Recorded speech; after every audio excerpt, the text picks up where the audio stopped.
એના પછીથી વરસાદની અને પવનની સ્થિતિ શું રહેશે ગુજરાતને લઈને વાત કરીએ તો? હમણાં પવનની ગતિ વધારે રહેશે.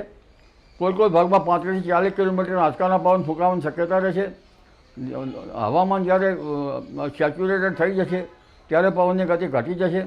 પરંતુ તારીખ 7 અને 8માં વરસાદની સ્થિતિ રહેવાની શક્યતા રહેશે. એટલે જ્યારે પશ્ચિમી વિક્ષોભ જે છે એ ત્યારબાદ પૂર્વ તરફ ખસી જશે અને ધીરે ધીરે પવનની ગતિ ત્યારબાદ ઘટી જવાની શક્યતા રહેશે. એટલે પશ્ચિમ વિક્ષોભ જે આવી રહ્યો છે અને તેના કારણે આ પવનની ગતિ રહી છે. જોકે પવનની ગતિ તો આખું વર્ષ મે માસ ને જૂન માસ સુધી રહેવાની છે. જી.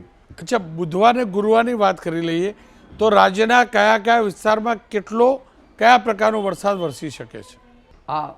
આજે મંગળવારે લગભગ ઉત્તર ગુજરાતના ભાગો, દક્ષિણ ગુજરાતના ભાગો, સૌરાષ્ટ્રના લગભગ જૂનાગઢના દક્ષિણ સૌરાષ્ટ્રના ભાગો અને ઉત્તર સૌરાષ્ટ્રના ભાગો, પશ્ચિમ સૌરાષ્ટ્રના કોલકો ભાગમાં આજે પ્રી મોન્સૂન એક્ટિવિટીનો વરસાદ થવાની શક્યતા રહેશે.